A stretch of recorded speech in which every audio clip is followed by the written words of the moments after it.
Hello, everyone.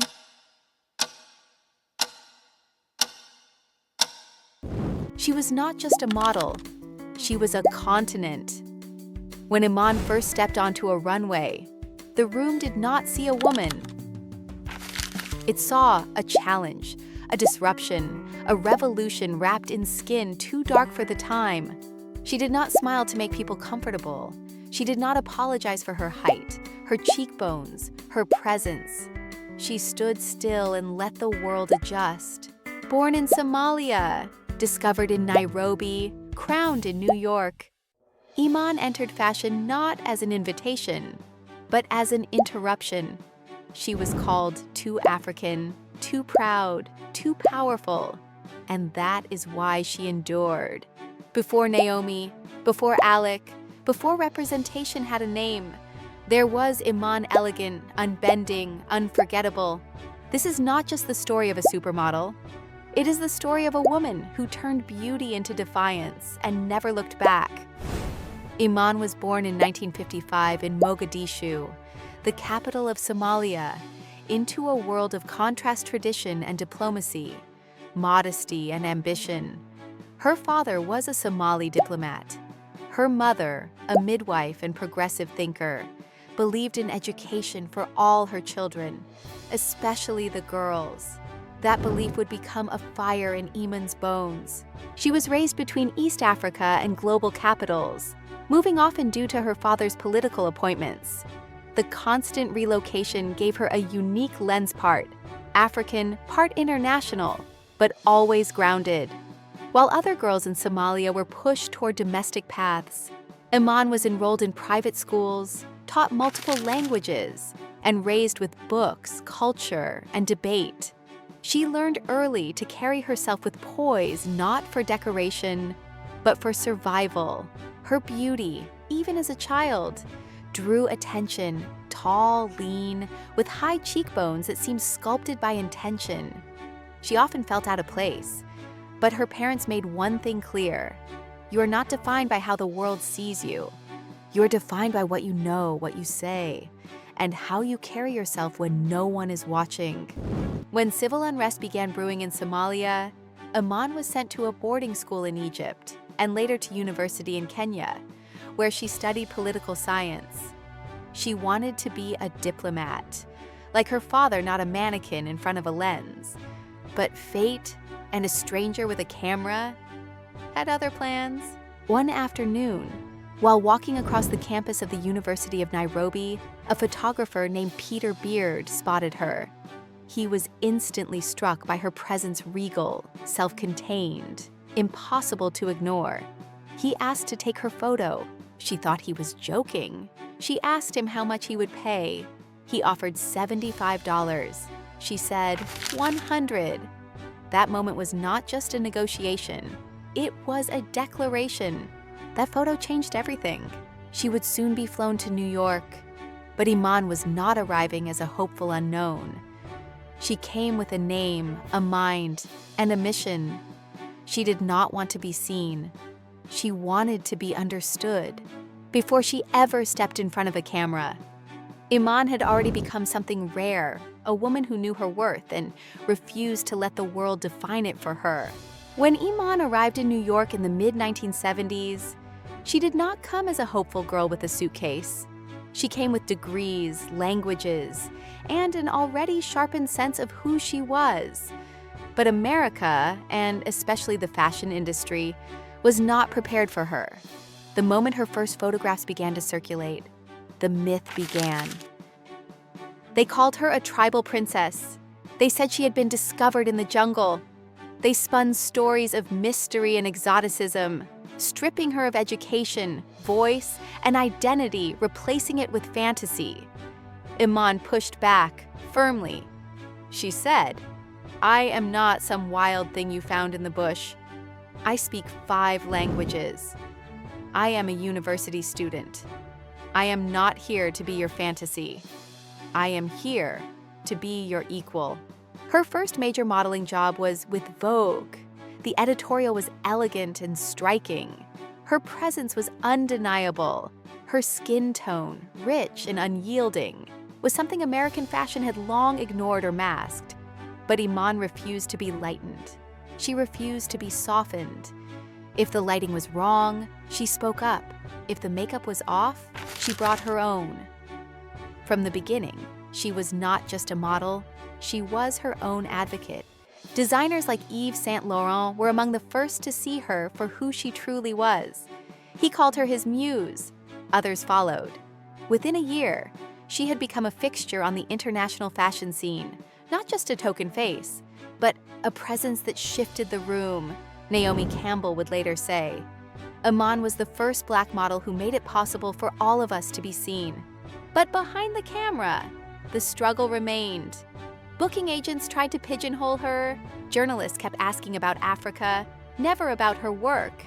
Photographers asked her to look more primitive, a word she never forgave.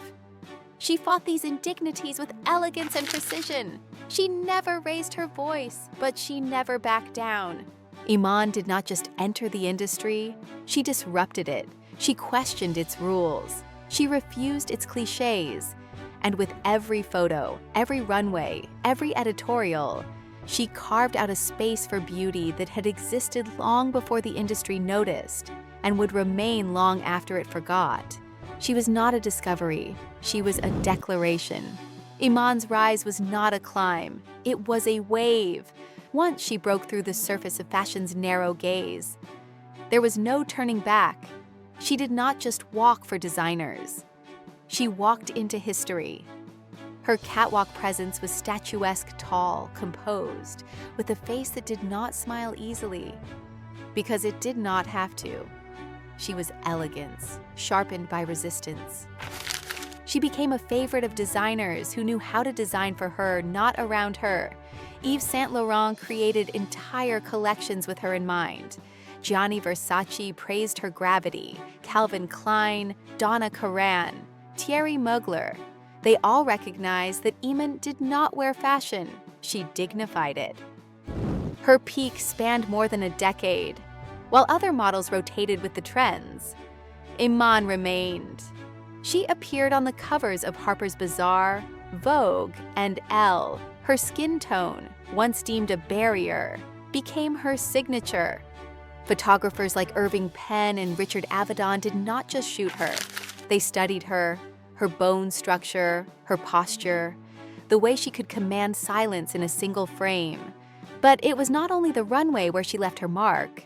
Iman appeared in music videos, films, and red carpets. She spoke eloquently in interviews about race, about identity, about the role of fashion in shaping public perception. She refused to let herself be reduced to a symbol. She was a woman in full, and she made sure every lens saw that. At her peak, she did something few dared. She walked away on her own terms. In 1989, she announced her retirement from modeling, not because she had to, but because she wanted to. She had conquered the space she was given.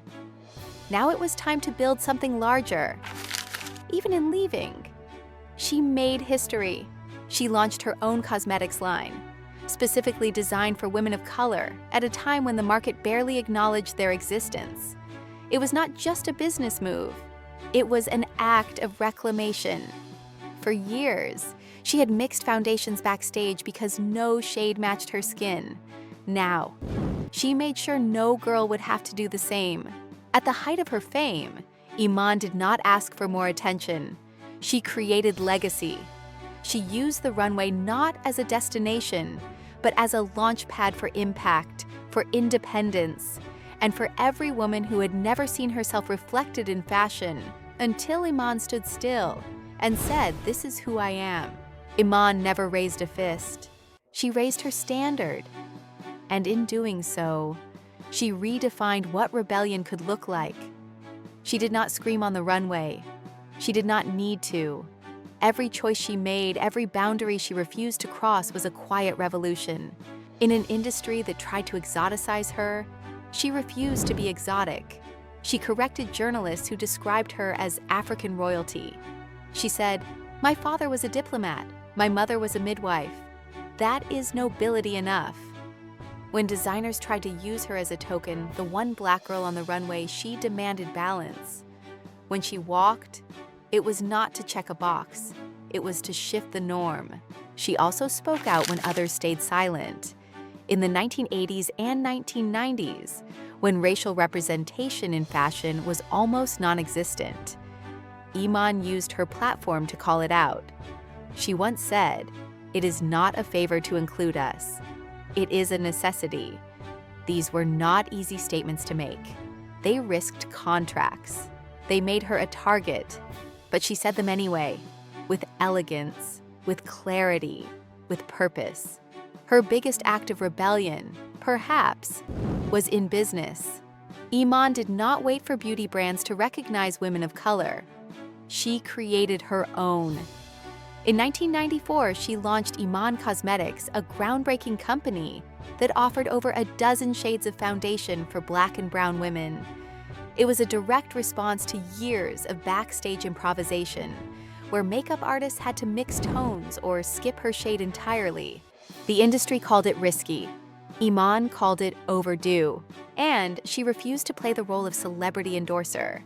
She was deeply involved in every step: formulation, marketing, distribution. She built a company not just to profit, but to liberate. A tool of beauty became a tool of dignity. She also challenged age norms. Long after retiring, she returned for selective campaigns not airbrushed into youth, but celebrated as she was. She embraced her natural hair. She rejected anti-aging narratives. She did not ask for permission to grow older. She claimed it with pride. Iman's rebellion was not loud, but it was unshakable. She said no when others said yes. She said yes only when it meant something. And through it all, she never became what the world expected. She became what it feared: a woman who needed nothing but herself to be powerful. Iman never disappeared from fashion. She simply stepped back and chose a life that was hers alone. For years, she maintained a graceful presence, appearing only when the message mattered, speaking only when her voice could move something. But behind the strength, a private storm was quietly forming. In 1992, Iman married David Bowie, the legendary musician whose spirit matched her elegance. Together, they became one of the most iconic couples in the world. But their love was not built for the cameras. It was built in silence, in shared dinners, in the birth of their daughter, Alexandria, in the rare, sacred privacy that few celebrities are ever granted. For nearly 2 decades, Iman balanced her public and private life with remarkable grace. She ran her business. She supported causes close to her heart. She raised her daughter away from flashbulbs. And through it all, she kept one truth intact: she belonged to no one's fantasy but her own. Then, in 2016, the silence shattered. David Bowie passed away after an 18-month battle with cancer, a fight they had kept hidden from the world. The loss was seismic, for fans, for music. But for Iman, it was something even deeper. She had not just lost a husband, she had lost her anchor, her soulmate, her mirror. In the months that followed, she disappeared from public view. No interviews, no fashion events, no statements, just absence. The kind of absence that hurts more because it is dignified. She later said, "Grief does not go away. It becomes part of you. It is not something to fix. It is something to carry." That statement revealed more than any interview could. Behind the grace, there was mourning. Behind the legacy, there was loss. Even in pain, Iman remained composed.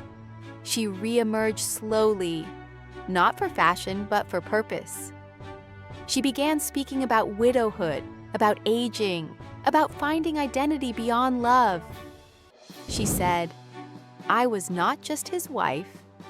I am still Iman." Her fall was not a collapse. It was a quiet breaking open.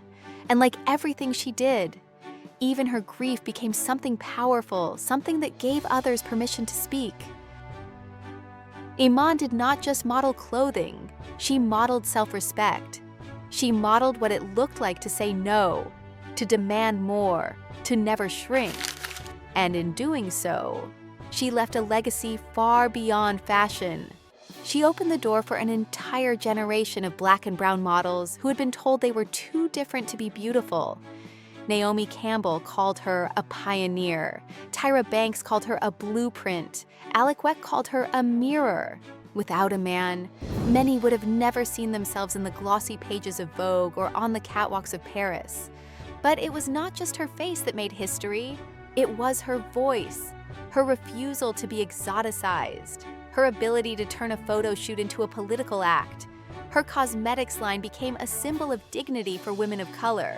Her silence after Bowie's death became a lesson in grace. And as she ages, she does not retreat. She teaches. She advocates. She stands. When asked what beauty means now, she replies, "It is the freedom to be yourself without apology." Iman's story is not just about success. It is about sovereignty. She never belonged to the industry. She lent herself to it. And when she was done, she took herself back. So perhaps the real question is not what she changed. Perhaps it is this: can an industry obsessed with appearance ever truly hold space for a woman like Iman? A woman whose beauty was never the most powerful thing about her.